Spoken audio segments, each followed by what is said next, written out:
messieurs de la presse, merci d'avoir répondu à notre invitation. Je me présente, je suis Abdourahmane Fall, le secrétaire général de l'Entente et le coordonnateur de parti commune de Thilmakha. L'EPAC est l'Entente des patriotes du cœur des profondeurs, dirigée par le docteur Abdoulaye Dieye, qui est notre coordonnateur. L'EPAC est une entente composée des coordonnateurs communaux de la zone, à savoir l'arrondissement de Niakhène et l'arrondissement de Mérina Dakhar. Chaque arrondissement est composé de 4 communes. L'arrondissement de Niakhène est composé de 4 communes. La commune de Niakhène, dirigée par le coordonnateur Bambilom Gaye. La commune de Thilmakha, dirigée par moi-même, qui vous parle. La commune de Bekes, dirigée par Adama Gaye. La commune de Ngandiouf, dirigée par Darodje. Et la commune de Meyel, dirigée par Massoud Dieng. Sans plus tarder, je vais donner la parole au président de l'Entente, qui est à mon côté pour vous faire le point en français avant de donner la parole au chargé de communication qui est Adama Gaye. Le président, à vous la parole. Merci Abdourahmane pour cette brillante introduction. Bonsoir mesdames, messieurs de la presse, messieurs les coordonnateurs, chers patriotes, chère population du Cayor. Merci à tous d'avoir répondu à notre invitation, particulièrement vous, messieurs les journalistes. Nous avons initié cette déclaration de presse pour évoquer essentiellement 3 points. D'abord, l'objectif de l'entente des patriotes du cœur des profondeurs. Ensuite, l'élection présidentielle du 24 mars 2024. Et enfin, les attentes et urgences de la population du cœur des profondeurs.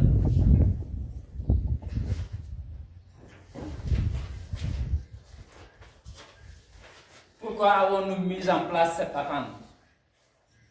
C'est pour constituer une force de proposition,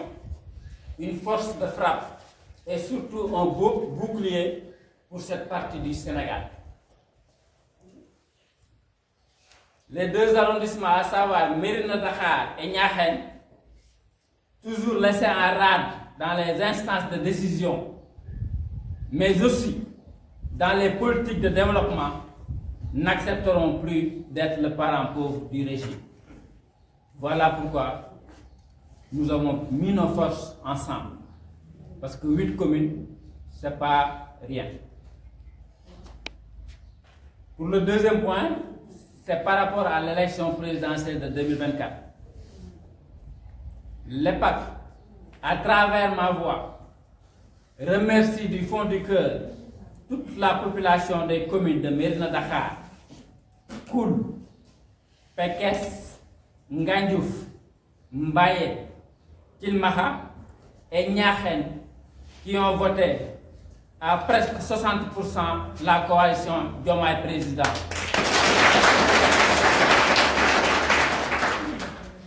Mais nos remerciements vont surtout à l'endroit de ces différents coordonnateurs ici présents et leurs équipes qui ont abattu un travail titanesque ayant abouti à ces résultats.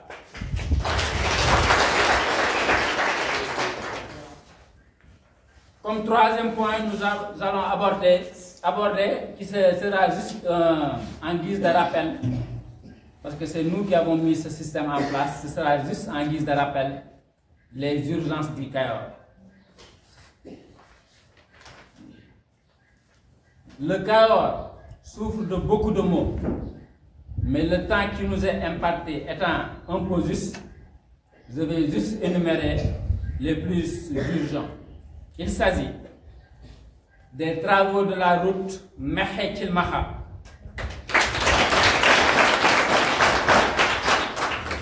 qui passe par Pekes, Médina Dakhar et Niakhène, qui constitue une urgence vraiment très urgente.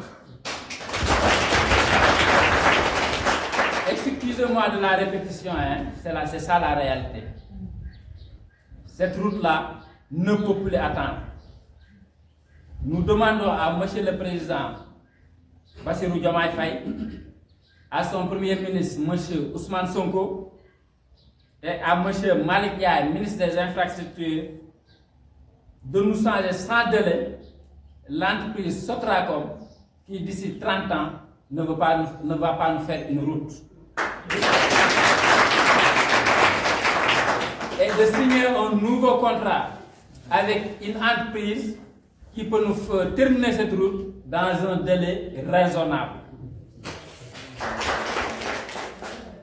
Là, c'était vraiment le point phare de la conférence de presse, parce que les populations du Cahors ont beaucoup souffert. La zone est économiquement morte. Les gens souffrent du côté de leur santé.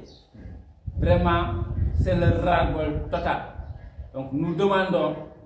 aux autorités de vraiment nous terminer cette route parce que 3 ans quand même pour 43 km, ça fait trop.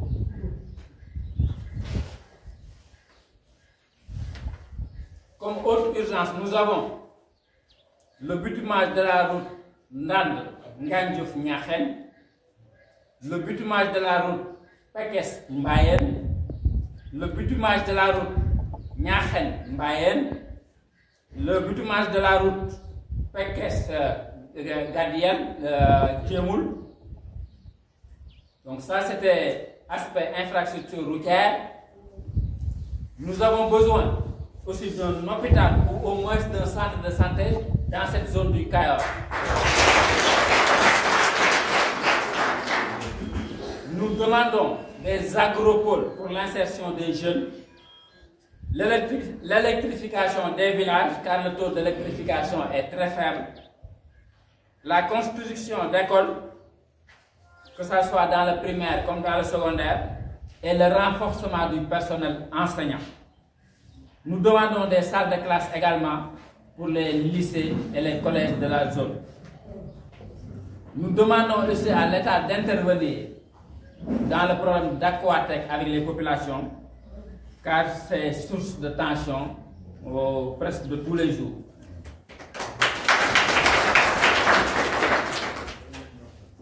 Voilà, madame, messieurs, je ne vais pas être très prolixe. Voilà les quelques mots que nous voulions aborder avec vous, les quelques points que nous voulions aborder avec vous. Nous remercions tous ceux qui ont pris part à la préparation de cette déclaration de presse, les journalistes et le coordonnateur Adam Gueye de Pekes, Pasteur Pekes, pour l'organisation et l'accueil. Je lui laisse d'ailleurs la parole pour la version Wolof de cette déclaration de presse. Je vous remercie. Assalamualaikum mbokki Kajoor, man la Adama Gueye, coordonnateur Pasteur Pekes. ñu ngi leen di nuyu bu baax di leen ziar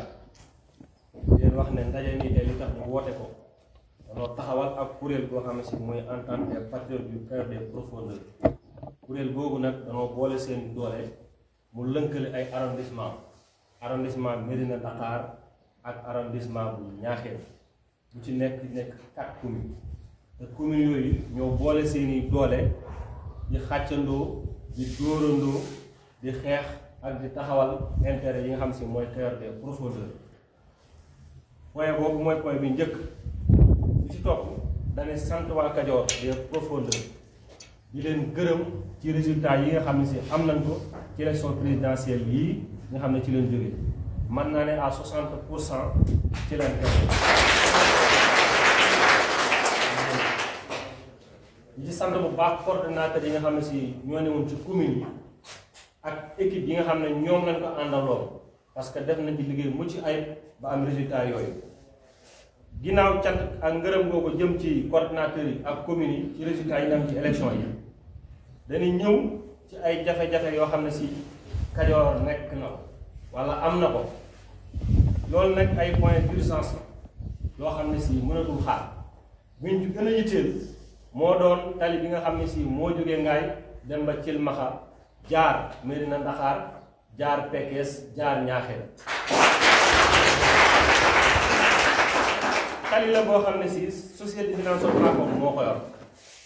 waaye mën naa ne ñaari at yi ñu ngi koy liggéey ba léegi mënul fexe ba sotti ay député taxaw na assemblée nationale wax ay personnalistes wax nañ ci ay nit organisé nañ ay marche wax ci France daal di xëy dara sotteegu ci kon nag dañuy interpeller état bi nga xam ne si moo fi nekk muy le président Diomaye Faye jiitu ko ak le son premier ministre Ousmane Sonko ak le ministre des infrastructures muy El Hadji Malick Ndiaye di leen wax ne Kajoor mu ngi ci jafe-jafe jafe-jafe nag ñun ñi di leader en tant que leader politique bokk ci Pastef ñoo leen koy yeggee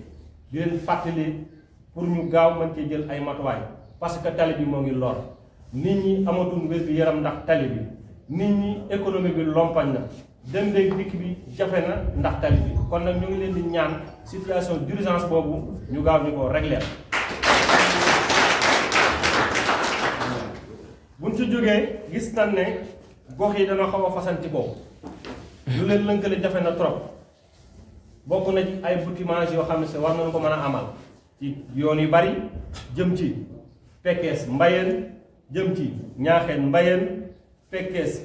jéemul ak ay yoon yu ci baree bari yoo xam ne si war nañu ko mën a dañuy lim ci yooyu rek yeneen point yi nga xam ne si Kajoor des profondeurs am na ko ci ay jafe-jafe bokk na ci amuñu benn infrastructure sanitaire boo xam ne si dëppoo na ak jamono maanaam ab hôpital boo xam ne war na koo mën a fajoo ci Kajoor des profondeurs bi yëpp amu fi kon nag ñu ngi leen interpellé encore une fois ci loolu ak des agropoles d'insertion des jeunes maanaam boo xam ne si war na noo mën a wutal ndaw ñi lu mën a daane seen doole beneen bi jëm na ci wàllum jàngale mi parce que lycée yi commune yëpp boo ci jël am na jafe-jafe lycée manqué nañ ay salle de classe yenn ñu ngi en construction mënut a àgg beneen bi mooy électrification des villages donte am na waaye des na lu baree bu ñu demee ba ci jamono ji ñu naan am na ay dëkk yoo xam ne nee na ci Kajoor amuñu courant loolu jàpp naa ne lu xaw a jéggi dayoo beneen bi mooy jàngalekat yi nga xam ne si nekk nañ ci école yi manqué na trop ci école yu bari yoo xam ne si da nga fay dem ak aussi seeni salle de classe yeneen point yi nga xam ne si am na ci encore muy problème Aquatec ak population yi forage yu bari am nañ jafe-jafe ngir Aquatec population bi ñu ngi souffrir ndax lu leen Aquatec teg te ba léegi problème bi muy commencé di gën di yokk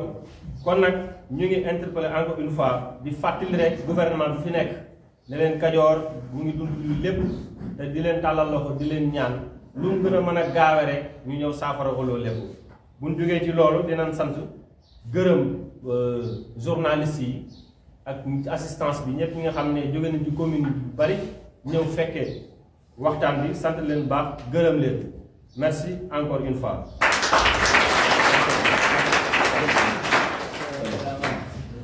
asalaamaaleykum mbokk yi ñu ngi leen di nuyu kenn ku ci nekk ci tur ak sant